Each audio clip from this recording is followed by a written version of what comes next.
I was thrilled when someone suggested a talk at our last meeting about Alfredo Ramos Martinez. My history with the Margaret Fowler Garden goes way back to when I attended graduate school here in my stroller with my father, who was studying on the GI Bill in the early 1950s. Then, as an older child at Scripps art festivals, I would creep back to that special place of calm. I loved the flower ladies on the walls and thought nothing about who painted them or why. And as a teenager, it was again a garden of mystery, refuge, and romance, especially when the jasmine vines were blooming. I had hoped we could meet there today, but that didn't work out. And then I realized I knew the perfect person, and she was indeed available to talk to us about those murals and that artist. I want to thank everyone on the board and at Scripps who hustled wildly to make today's event work for us all. Robin Dubin is a Scripps alum, class of 2012, and was one of the first 3 Scripps students to graduate with a degree in the college's new art conservation program. She's maintained her connection to the Claremont arts community through her work at Louis Stern Fine Arts Gallery in West Hollywood. The gallery has a long-standing relationship with Claremont, and especially with Scripps. They have shown works by a number of Claremont artists, including Samela Lewis and Harrison McIntosh, and represent the estates of Carl Benjamin and Alfredo Ramos Martinez, whom she'll be speaking about today. The gallery also runs a research arm, the Alfredo Ramos Martinez Research Project, which is currently compiling the catalog raisonné for the artist. The research project produced the first complete monograph on the artist in 2009, Alfredo Ramos Martinez and Modernismo. Robin brought a sample copy that audience members can look at, and they're available for purchase on Amazon. The book is over there on that table. So now I'll turn the floor over to Robin Dubin. Hi, everyone. Thank you all so much for coming. Thank you, Beth, for that lovely introduction. As Beth mentioned, I'm a Scripps alum, class of 2012, and it's a real pleasure to be back here on my old stomping grounds and speaking to you all today. So thank you all so much for coming, and thank you to the Fine Arts Foundation, and especially to Beth and Catherine McIntosh for inviting me to speak. I'm so honored. Thank you to Louis Stern and Charlie Bolster for giving me the opportunity to study this material, and thank you also to Suzanne Muchnick and Annetta Zabala for their incredible patience with my pestering questions and incredible generosity with their materials and insight and their moral support. So thank you to both of them. I'm excited to speak today on the work of Alfredo Ramos Martinez, and in particular on his mural paintings. Scripps is fortunate to have one of his most beloved murals here in the Margaret Fowler Garden. Unfortunately, few of his other murals have survived to the present day, since they were partially or completely destroyed in the years that they were painted. I'll be exploring some of these lost murals and discussing what we can learn about them through historical records, photographs, and the artist's preparatory sketches. I'll also be discussing his engagement with this art form both in public and private spheres, and what this can tell us about the artist himself and the social, economic, and political context in which he operated. To begin, I'd like to give you a little background on Ramos Martinez to put his work in a little bit more context for you. Alfredo Ramos Martinez was born in Monterrey, Nuevo León, Mexico in 1871 and showed an interest and promise in art from an early age. At age 9, he submitted a painting to a contest in San Antonio, Texas, and won the first prize. This led to a scholarship to study at the Escuela Nacional de Bellas Artes, the National Academy of Fine Arts in Mexico City. Quick note here that this institution has gone through a number of name changes over the years, so for the sake of consistency and clarity, I'll be referring to it as the ENBA for the rest of this presentation. Ramos Martinez studied at the ENBA for 8 years, beginning at age 14. From the start, he resented the school's traditional European academic approaches to training artists, which emphasized classical Western aesthetics and involved spending hours in the studio, drawing from plaster casts of Greek and Roman sculptures. He would often skip his classes to go sketching outdoors, where he would draw and paint the landscape and the everyday people that he encountered. He was confident that this was the approach to a better and truer way to being an artist, and it was an approach that he would later champion as a teacher himself. In 1899, Ramos Martinez was invited to create hand-painted menus for a dinner hosted by then President of Mexico, Porfirio Diaz, where Phoebe Hearst, mother of William Randolph Hearst, was in attendance. She was so impressed by the menus that she asked to meet the artist, and upon doing so offered him a monthly stipend of 500 francs to study art in Europe. He spent 10 years in Paris, traveling, painting, and meeting the likes of Picasso, Monet, and Nicaraguan poet Rubén Darío. There he was exposed to modernist ideas in literature and the arts, which rejected the importance of realistic portrayals of the external world in favor of the expression of subjective emotional experience. The work of the Impressionists and Post-Impressionists, with their advocacy of plein-air painting, made a particularly significant impact on him. He returned to Mexico in 1910, just as the country was on the cusp of its decade-long revolution. In 1911, students at the ENBA staged a strike, protesting the cost of studying at the academy and the same antiquated European pedagogy that Ramos Martinez had rejected himself as a student. Ramos Martinez supported the students in their strike, and at their demand, he became the director of the ENBA in 1913. Shortly thereafter, he established the first of many al aire libre, or open-air schools in Santa Anita near Mexico City. His students painted outdoors, learning to draw from nature and everyday scenes, with a focus on pursuing each student's individual artistic vision. He became a much-admired teacher with these reforms, and counted future Mexican muralist David Alfaro Siqueiros as one of his students. Because of his tremendous influence on a generation of young Mexican artists, he is considered by many to be the father of Mexican modernism. Ramos Martinez was removed from his post due to political upheavals in 1914, but was invited to reassume the directorship in 1920. He left the ENBA for good in 1929 when his daughter Maria was born with a congenital bone illness that required extensive treatment in the US. The family relocated to Los Angeles that year, where Ramos Martinez's work would find many admirers and patrons in Hollywood. These included Edith Head, the Oscar-winning costume designer of films such as Rear Window and Breakfast at Tiffany's, screenwriter Joe Swerling of Guys and Dolls and It's a Wonderful Life fame, and director Alfred Hitchcock. His style evolved in California, breaking away from the European-style portraits and florals that had financially supported him during his Paris and Mexico years. He adopted a distinctive, simplified Art Deco-inspired style, with subject matter mainly focused on the landscape of rural Mexico and the humanity of its people. These fond, nostalgic scenes provided him with a sense of comfort and connection to his home country in the midst of his new, unfamiliar surroundings in the States. In Hollywood, he also found that these works could satisfy a commercial appetite for Mexican folk art, which emphasized the supposedly simple and idyllic culture of rural Mexican life. This simplistic version of hardworking, honest peasants and wholesome maidens cheerfully working the land was, of course, far removed from the grim reality of the poverty faced by the overwhelming majority of the Mexican population at that time. Their situation was in large part due to the expropriation of communal lands for the benefit of foreign interests, including American companies, that flourished during the time of Porfirio Diaz. Ramos Martinez, aware as he must have been that this romanticized vision of Mexican peasant life was nothing but a naive invention, nevertheless needed to make a living and pay the exorbitant medical bills accumulated from treating his daughter's illness. His bucolic paintings of flower vendors and rural laborers were enthusiastically received in California, and his works were exhibited widely in the state. Many aspects of his newly developed styles, such as the rendering of hands, feet, and facial features, and the angular totemic quality of the figures, seem to have been inspired by pre-Columbian art from various indigenous cultures. Exposure to these images had grown in the preceding decades with the development of archaeology as an established area of scientific study.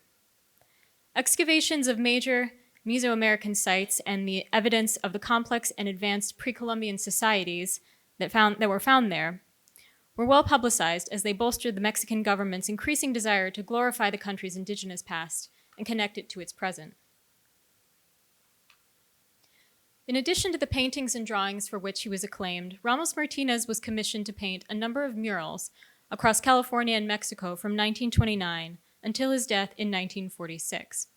He created these in the context of the developing Mexican muralism movement, which was initiated by the post-revolution government with the goal of cultivating a sense of national cohesion and pride, in a way that would be accessible to citizens regardless of their literacy status. The movement aimed to forge a new, reimagined Mexican identity that embraced and celebrated the country's indigenous heritage and culture. Now, I just want to take a moment here to note that Mexico's indigenous heritage and culture is in no way a monolith. There historically were and continue to be a large number of different indigenous groups in Mexico with their own distinct and interrelated histories, cultures, and traditions. Indeed, there's been criticism of the Mexican muralism movement and related movements, both today and at the time, of their elision of distinct cultural groups to form a single conglomerate concept of indigenous identity. If I use that language here, it's simply to describe the ethos of the time and place, and is by no means an endorsement of it. Mexican muralism was dominated by the so-called Tres Grandes, or Big Three muralists, which was comprised of Siqueiros, Diego Rivera, and José Clemente Orozco. Ramos Martinez is often entirely excluded from discussions of this movement, partially because he left Mexico, but possibly also because he and his work were less overtly political and attracted less attention than the others. It's true that he was known to be a quiet and unassuming figure, and his surviving public murals don't appear to have much in common with Rivera's scathing denunciations of capitalism or Orozco's despairing images of the bloody horrors of the revolution. That said, I would argue that while Ramos Martinez was more subtle in his messaging, his work was far more than merely decorative, as critics have often presumed. Many of his works demonstrate a deep empathy for the suffering of the poor and subjugated, and endorse their struggle to rise up against their oppressors. These attitudes are not necessarily readily apparent in the artist's surviving murals, but do appear in some of his lost murals and many of his paintings and drawings. I'll get into that some more later. But first, a general word about murals as an art form. By nature, these types of artworks are usually physically bound to a building or structure, and thus their existence is often precarious. The preservation can be threatened by environmental damage, natural disasters, or by economic, practical, or aesthetic concerns leading to a building's demolition or remodeling. And of course, political controversy can famously imperil the safety of murals, especially those in conspicuous view to the public. A well-known example of the latter is Diego Rivera's 1933 mural, Man at the Crossroads, at Rockefeller Center in New York. It was destroyed before its completion due to criticism of its pro-communist sentiment, and in particular Rivera's refusal to remove a portrait of Vladimir Lenin from the composition. When Rivera suspected that it might be destroyed, he had one of his assistants take photographs of the partially completed mural, which to this day remain the only visual record of the original work. He later repainted the mural at the Palacio de Bellas Artes in Mexico City, retitled Man Controller of the Universe, based on these photos. Another example is closer to home. Siqueiros' mural, America Tropical, which he painted in 1932 on Olvera Street in downtown LA. Its graphic depiction of American imperialism in Latin America was not exactly what the commissioning body had had in mind, and it was painted over within a year of its completion. The rise of the Chicano art movement in the 1960s led to renewed interest in the mural, and conservation efforts beginning in the late 1980s were completed in 2012. This digital rendering indicates what it may have looked like in 1932. And this is the mural now. It's faded significantly and suffered damage in the 1971 Sylmar earthquake, but it's now been stabilized and covered with a protective canopy to prevent further damage. This brings us back to Ramos Martinez. When murals have been destroyed and can't be recovered, as America Tropical was, at least in part, what can we discover about them and what tools can we use? Thankfully, we're not completely blind here, since we can use archival photographs and contemporaneous descriptions to reconstruct the imagery to some degree. We're also fortunate to have a group of Ramos Martinez's preparatory drawings available to study. These works have been forgotten for many years, but were thankfully rediscovered in the artist's estate a few years ago. They provide invaluable insight into the artist's planning process, and in some cases are the best or only remaining record of what his murals looked like.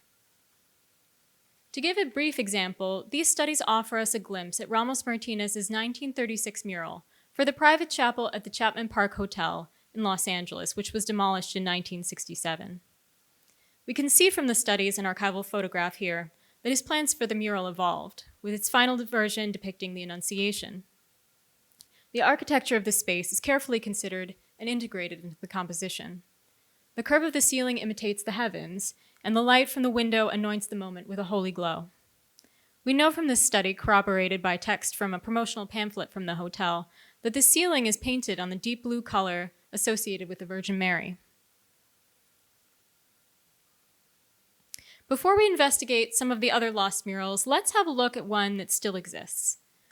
Ramos Martinez was commissioned to paint this mural series in 1934 at the Chapel of the Cemetery in Santa Barbara, California. It's the most complete and well-preserved of his murals that we have remaining. By examining this extant example, we can get a sense of the way these works occupy and function within an architectural space. We can also compare his preparatory sketches to the completed mural and understand his process of planning and refining his designs. The murals and the architecture beneath it work synchronously to communicate a narrative of loss, grief, and healing, with the intended effect of giving solace to mourners congregating in the chapel. The large face of Christ above the altar with his hands raised in benediction offers compassion and empathy toward the suffering of those gathered for the service. As they turn to file out of the chapel, they are flanked on either side by a procession of nuns, monks, and mourners of different races bearing garlands of white lilies, a symbol of the resurrection.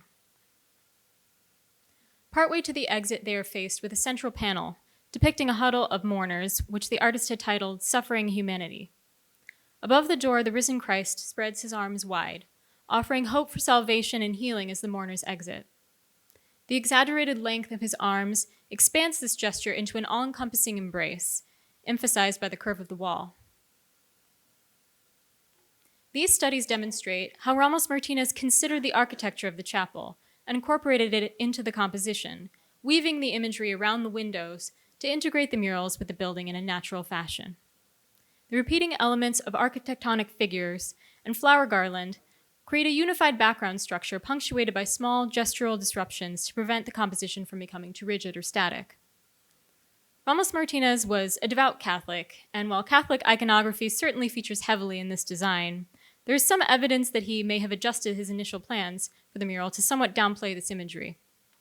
While the work is obviously by no means irreligious, certain elements of the mural seem to have been modified in an effort to create a more universal experience of the work and allow the space to offer greater peace and comfort to a broader audience.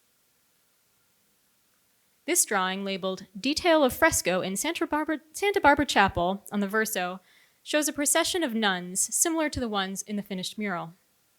However, this version, their grief is centered on the crucifix to the far right, with the suffering of Christ being the primary focus of the scene. By removing the crucifix, and thus Christ, as the subject of sorrow in the finished mural, these figures open a greater emotional space to the mourners to focus on the pain of their own losses. The nuns become active participants in the proceedings, sweeping along in the procession of each funeral, offering companionship and a comforting sensation of shared grief. Further evidence that Ramos Martinez had backed off from more explicit Catholic imagery in this project comes from a 1934 interview with the artist in the Santa Barbara Daily News, which reports that he had scrapped initial plans to paint a frieze of the saints and the prophets in this area of the chapel. Likewise, this study for the head of Christ above the altar is focused more on the suffering of the crucified Jesus himself than on the pain of the mourners. His eyes are closed in this version, shutting him off from any connection to the funeral attendees. In the mural, however, he gazes down at the congregants, establishing a relationship with them and providing an atmosphere of consolation. His crown of thorns is removed, refocusing attention onto the grief of the mourners. While these murals are much beloved now, they were not universally appreciated in 1934. A few members of the cemetery's board apparently considered them tasteless and ugly, and lobbied quietly for years to have them removed. Thankfully, they didn't succeed, although other murals by Ramos Martinez were not so fortunate. In 1933, Ramos Martinez was commissioned by one of his Hollywood patrons, screenwriter Joe Swerling, to paint a mural in his Beverly Hills home. The building was demolished in 1991, but the central panel was removed at great expense and relocated to a private collection in Santa Paula. The mural suffered some damage, and the two side panels were destroyed during the removal. Only the studies we have for this mural and a handful of black and white photos can show us what the full work looked like originally. The central panel depicts La Guelaguetza, a centuries-old tradition that still takes place in Oaxaca. This annual festival celebrates the food, crafts, music, and dance of the indigenous communities of the state. The composition is fairly typical of many of the artist's works, including the Scripps mural, Indigenous women in traditional clothing selling flowers, fruits, and various wares. These studies, and please pardon the shadows in these images, show Ramos Martinez's working process in parsing out the composition. The first small pen and pencil study sketches out the general rhythm of the scene. Once this has been established, he develops the brilliant colors of the vendors' wares and details of their clothing. The treatment of the door changes from a hissing snake to the image of a deity, whose raised arms become one with the frame. The life-size cartoon would have allowed him to refine these details at scale before sketching the composition onto the wall. While it might be tempting to read this mural as purely decorative, the destroyed side panels complicate this reading. The left panel depicts a group of armed Zapatistas with their fists raised and their guns drawn. A group of peasant laborers is depicted on the right panel. These images framing the central scene tie the imagery to the Mexican Revolution.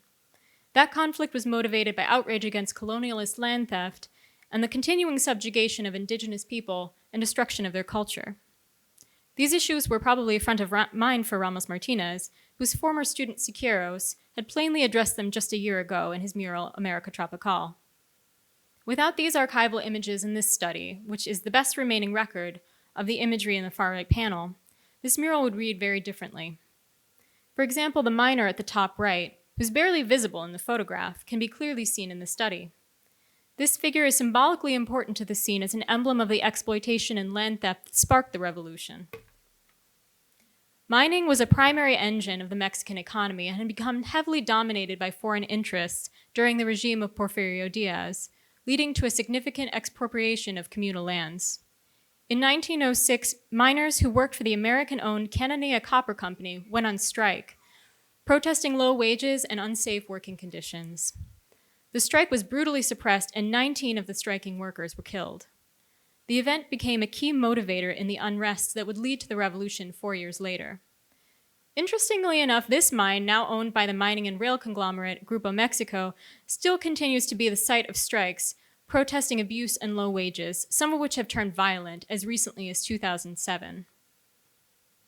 This scene, celebrating the continuity of indigenous traditions, feels precarious rather than joyful when placed between references to both colonialist exploitation in Mexico and the uprising against it.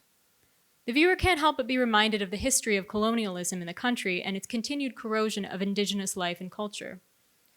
While the imagery is much more subtle than that of America Tropical, if it had been painted on Olvera Street, instead of in the private home of a left-wing Hollywood writer, it's reasonable to wonder if it might have attracted some of the same controversy or shared a similar fate. Next, we come to one of only a few murals the artist is known to have completed in Mexico, commissioned in 1942 by the Mexican Minister of Education. It took Ramos Martinez 3 years to paint these murals in the library of the Escuela Normal de Señoritas, the Teachers' College for Young Ladies, in Mexico City. Sadly, it took just a year for the building to be destroyed, taking the murals along with it. President Miguel Alemán Valdez took power in 1946 and quickly began a program of infrastructure development with an emphasis on public works overhaul. Journalist Maria Elena Sodi de Pierres alleged at the time that the building was torn down under cover of darkness, with no attempts to document the murals, perhaps to eliminate the possibility of protests that could have interfered with the demolition plans. We have only a handful of black and white photographs of these murals, which seem to have been taken mostly for press and promotional purposes, so don't show very much of the completed work. This makes the studies we have for them all the more valuable, since they're our best window into the imagery that was used in the composition. With the help of contemporaneous descriptions, we know that this procession, one of two such panels, depicts famous educators and scholars from Mexico's history. This is naturally a fitting subject for the walls of the library in a teacher's college. The way the column-like figures are incorporated into the architecture give the sense that they're pillars holding up the library walls, and their forward movement suggests that the students might join them in their march, continuing the advancement of education in the country. Two curved walls in the library depicted a pre-Columbian funeral ritual in the ancient city of Monte Alban in Oaxaca. These figures are burying gold and religious objects to accompany their dead into the afterlife. The black and white photo doesn't show it, but it's likely that Ramos Martinez actually gilded the ornaments based on the gold leaf he applied to the studies. A major archaeological discovery had been made at Monte Alban in 1932, which unearthed an unprecedented trove of exquisite Mixtec burial objects. The find was widely publicized at the time, especially since it showcased the sophistication of indigenous Mesoamerican cultures and their crafts. So it's likely that Ramos Martinez had seen photos of the artifacts and based these panels on the ritual he imagined would have taken place at the tomb. These panels connected Mexico to its pre-colonial indigenous history, showing its forebears seeding the earth with the cultural riches that a later generation would one day unearth in their own pursuit of knowledge. This mural is very much in keeping with the goals of the Mexican muralism program, with its depiction of a continuous history of Mexico from pre-Columbian civilizations to the present, and the promotion of pride in its indigenous roots. It's a rare glimpse into the kind of work Ramos Martinez might have made had he remained in Mexico. If the building hadn't been demolished, perhaps Ramos Martinez may now be considered at least a small contributor to the Mexican muralism movement. Last we come to Scripps' own Vendedoras de Flores, located on the south wall of Margaret Fowler Garden. The mural was commissioned in 1945 by Scripps College and sponsored by Millard Sheets. It was underwritten by the Scripps Fine Arts Foundation. Sadly, Ramos Martinez fell ill and passed away while working on it, and thus it remains unfinished. The entire 9-panel mural was sketched on the wall, but the final fresco layer was only partially laid down. The mural's unfinished state makes it an especially interesting case, since it offers a rare window into the artist's process of planning, revising, and executing his murals. There was posthumous talk of Millard Sheets completing the mural on his behalf, but this idea was eventually scrapped. This was likely for the best, since it's difficult to know for certain what Ramos Martinez's fully realized vision would have been had he lived to complete the mural. He did, in fact, make some changes to his composition. Case in point is this figure that was once included in panel 1, which we know about only from archival photographs.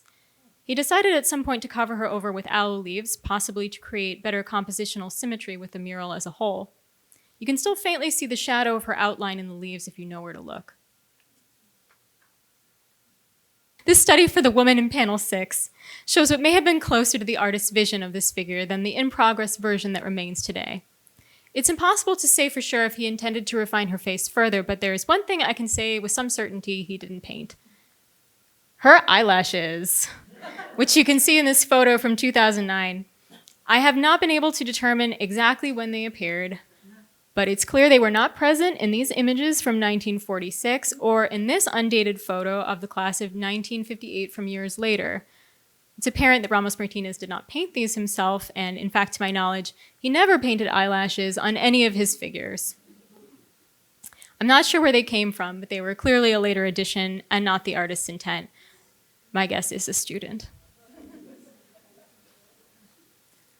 While the mural is thankfully still around, albeit unfinished, aspects of it have still been lost. The mural has experienced a number of adverse conditions over the decades, including environmental damage and vandalism. Beginning in the mid-90s, it has undergone a series of extensive conservation surveys and treatments. These images are from a recent treatment conducted by Zabala and Partners in 2018. The completed fresco areas have suffered damage from soluble salts, causing flakes of the plaster to detach from the wall. Damage from the elements, particularly from water, have caused areas of the mural to fade, as you can see in the lighter vertical areas in panel 2 here. Based on analysis completed by the conservators, the unfinished colored areas seem to have been painted using pigments suspended in a wax emulsion. Some sections were simply sketched in red ochre. As a result of the different media used in various sections of the unfinished panels, some areas may have become selectively degraded. The fading of Ramos Martinez's sketch design has changed the character of the murals in some significant ways. Take, for example, the head of the young woman in panel 3.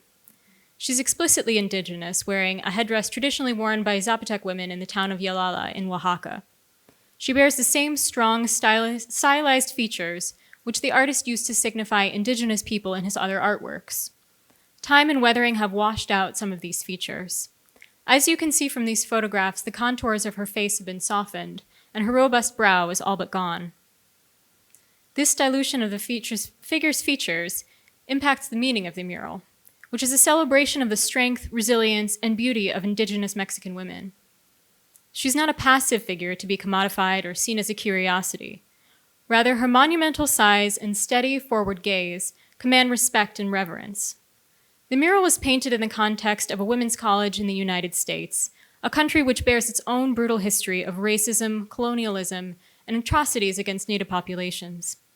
The elevation of this Zapotec woman as an iconic and powerful figure is a significant statement on the walls of an institution that in the 1940s admitted very few, if any, students or faculty of color, and was furthermore constructed on Tongva land using Spanish mission revival-style architecture.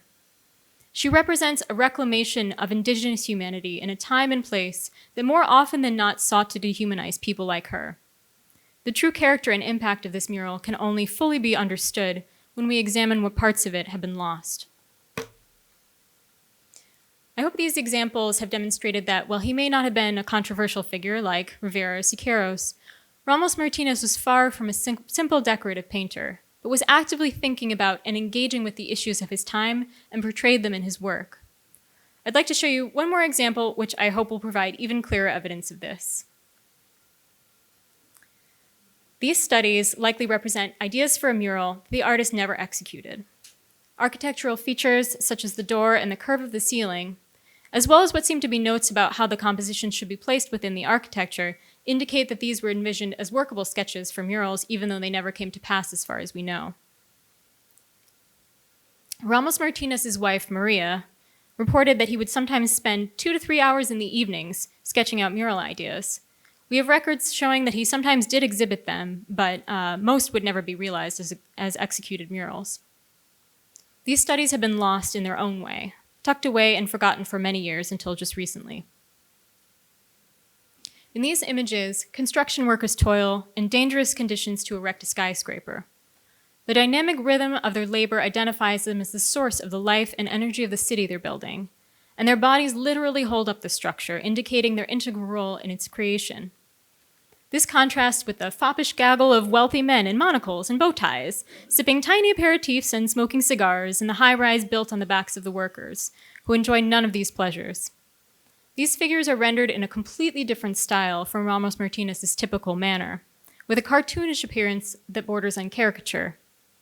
Their idleness and excess are emphasized by this style in contrast to the solid, dignified appearance of the workers whose labor they exploit.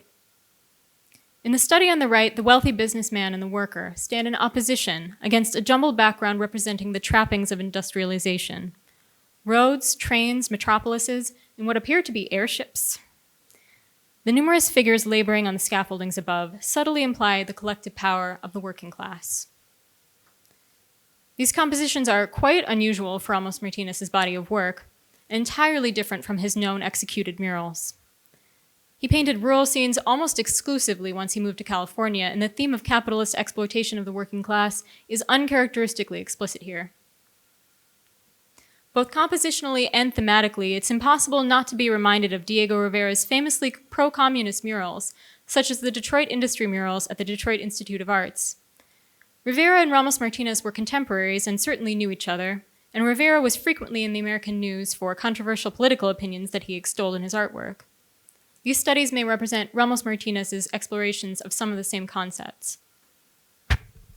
So, why did these ideas stay on the paper instead of going up on a wall?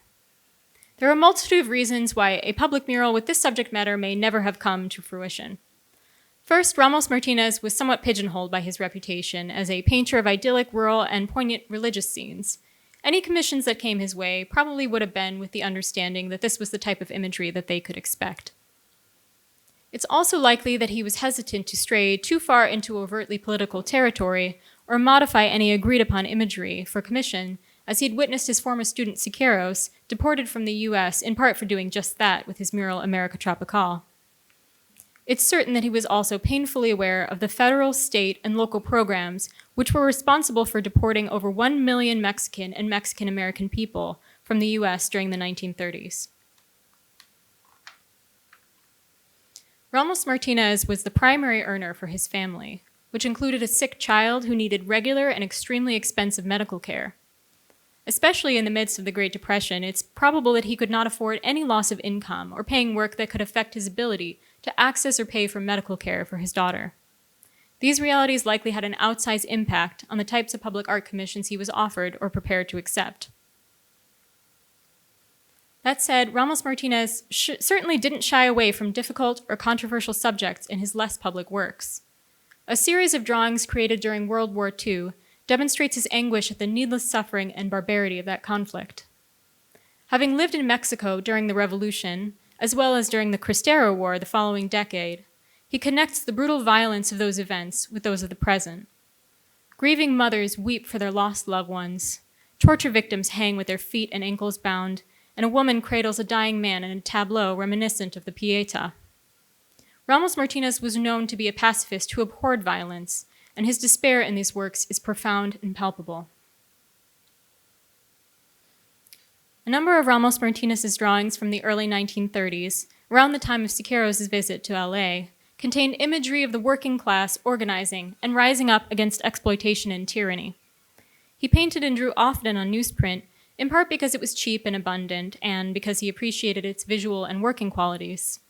However, his tendency to pull pages from the classified ad sections in particular suggests a subtextual empathy and respect for the worker struggle. Poignantly, Ramos Martinez painted many of these works on pages from the Los Angeles Times, which had actively supported the so-called Mexican repatriation, which was code for coerced or forced deportation during this decade.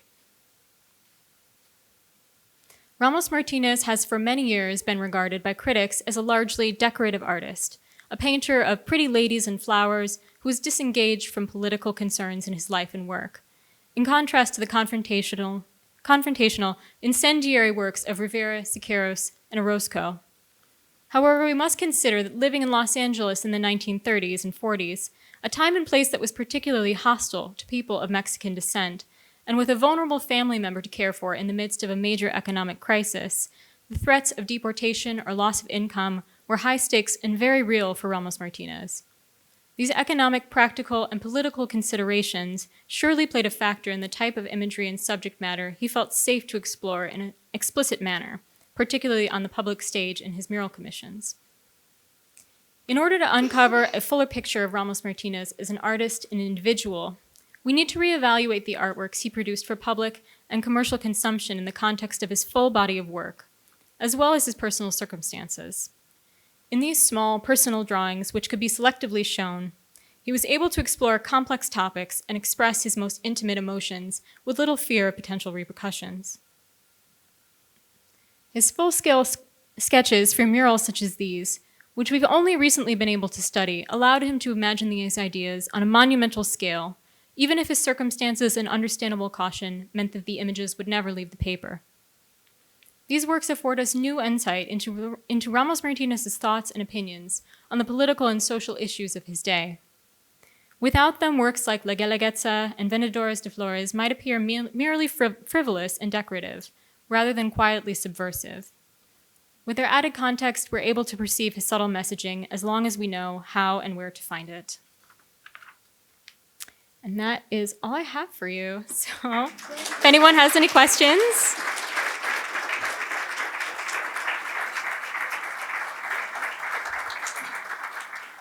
Yes. Two questions. One, the Santa Barbara Cemetery, is that open to the public? Yes, it is. It has public hours. I don't know what they are, but it is open to the public, yes. Secondly, how were the murals in the Fowler Garden received at the 1945 date when they were done? You sort of mentioned the controversy of the background of Scripps. Did they like what they got, or? I think, as far as I know, and this is from just reading contemporaneous newspaper articles and reviews, they were very well received. I think from a contemporary standpoint, knowing kind of the history and being more familiar with the history of California and the California missions and all of these, sort of racial considerations, I think it went over a lot of people's heads. Is my feeling. They were very well received. I think they were primarily thought of as decorative at the time, but that's more of an indicator of how people were thinking at the time, I think. I'm curious how you conserve works that are tempera on newsprint. That is a very interesting question. We've actually found, we work with a lot of Ramos Martinez's objects on newsprint. A lot of them are actually in surprisingly good condition. Sometimes when they've been stored next to acidic materials, especially when they've been backed like in a frame with cardboard, they tend to deteriorate. But yeah, paper from the 1930s and 40s seems to have surprisingly good stain quality. Yeah, the health of, at least in my experience, the health of paper long-term really depends on the type of pulp that was used, the type of additives that were used. Paper from the 70s in particular tends to degrade very easily because of like the additives and the bleaches that were used and the length of the fibers that were used in the paper. Is there any effort necessary to conserve the mural that's here? Right now, to my knowledge, the mural is stable.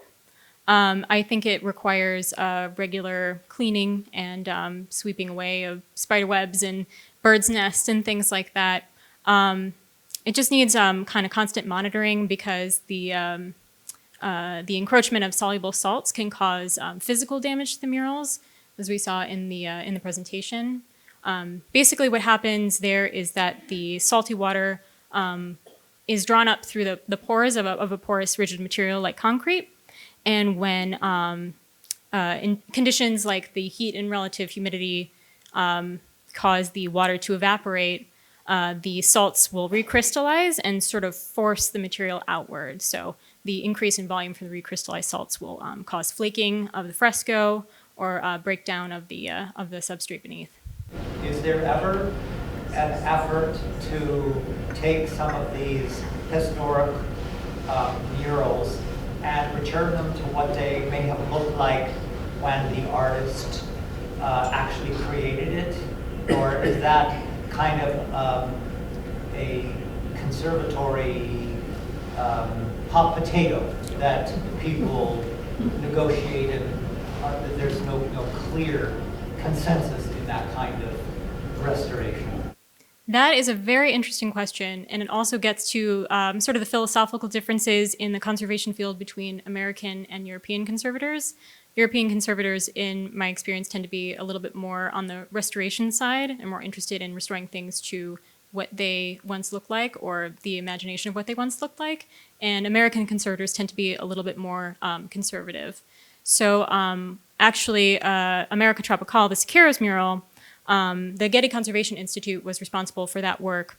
And they found when they were working on it that it had faded significantly and it suffered a lot of damage and surely didn't look anything like the way that it did in 1932. But for the stability of the mural and because they didn't have good enough record of what it actually looked like at the time, they decided to just leave it as sort of the ghost of what it is. So they stabilized it and protected it, but it's not the way that it used to look. And that's one of the reasons why they have a center that's around the mural, an interpretive center that kind of gives you an idea of what it would have looked like without staging that intervention on the mural itself. Pete? Yeah, I just wanted to fill people in on the conservation of the mural. That would be great. You know more about this than I do. Thank you. Just prior to the COVID and during COVID, Zavala came out and worked with the summer intern students who are Scripps students, many of them under programs that were established and founded and are still supported by the foundation. So over the summer, almost always, every summer, somebody's going through there, inspecting, there's doing some cleaning. And when you do go over there, you'll notice that the fountain has also been completely renovated. So although we conserve the murals, similar to what you just explained on the more conservative American side, other parts of the garden have been conserved to its original intent. So there's a little bit of mix going on there, but. I didn't know that. Thank you. I imagine that with climate change and this area being predicted to get more deserty but more monsoony, that would have that would do that thing that you were just talking about more, you know, soaking up the moisture and crystallizing in the heat.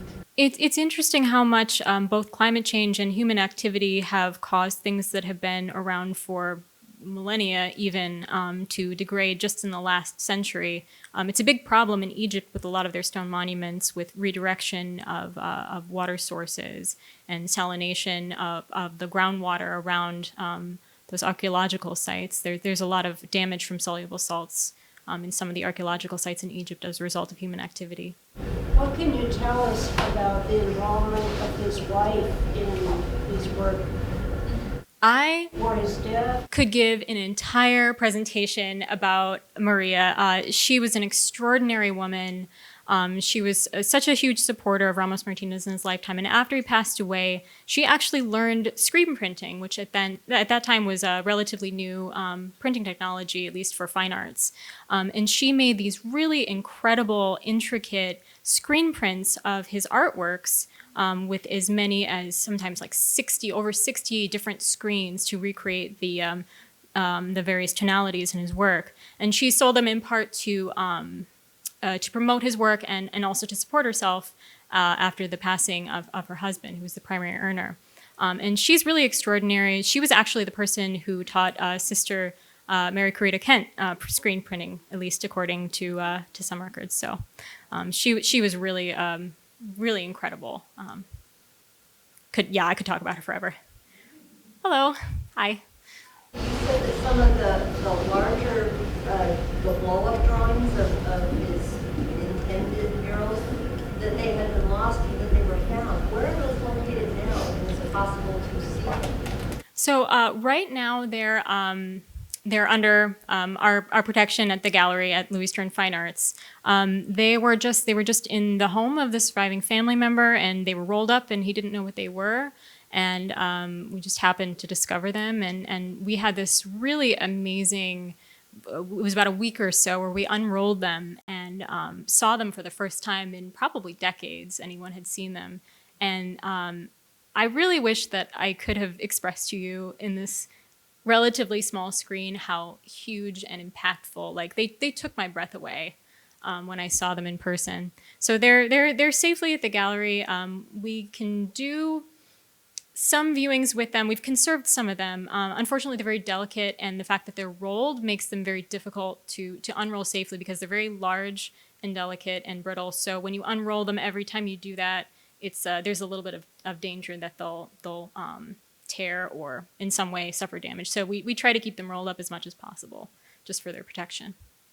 I mean, that really speaks to what we think is important, right? What we think is capital A art, because these mural studies are so important to study. They're so important for our understanding of this artist and his working process and, you know, his personal ideas and his expression of them. So, I mean, we're so dismissive, I think, sometimes of these sort of intermediary works that aren't complete art in and of themselves. There was an image of a Jesus with his arms outstretched at the Santa Barbara Cemetery that looks an awful lot like Millard Sheets' Touchdown Jesus at Notre Dame. Was there any influence that you know of? I'm not sure. I know that Millard Sheets greatly admired him, and he brought Ramos Martinez here in 1937, I want to say, for an exhibition. And I haven't been able to corroborate this, so I'm not sure if this is true, but the tile mosaic that Ramos Martinez created that's in Balch Hall right now, I have heard that was some sort of a collaborative effort with him and Millard Sheets, but don't take my word for that because I haven't been able to find just about anything about that mosaic actually. But I know that he very much admired the work of Ramos Martinez, and Ramos Martinez was very influential. He's a very influential teacher and very much admired in his time. So definitely, yeah, I could understand that influence. Anybody else have any questions? All right. Thank you so much, everyone. Thank you.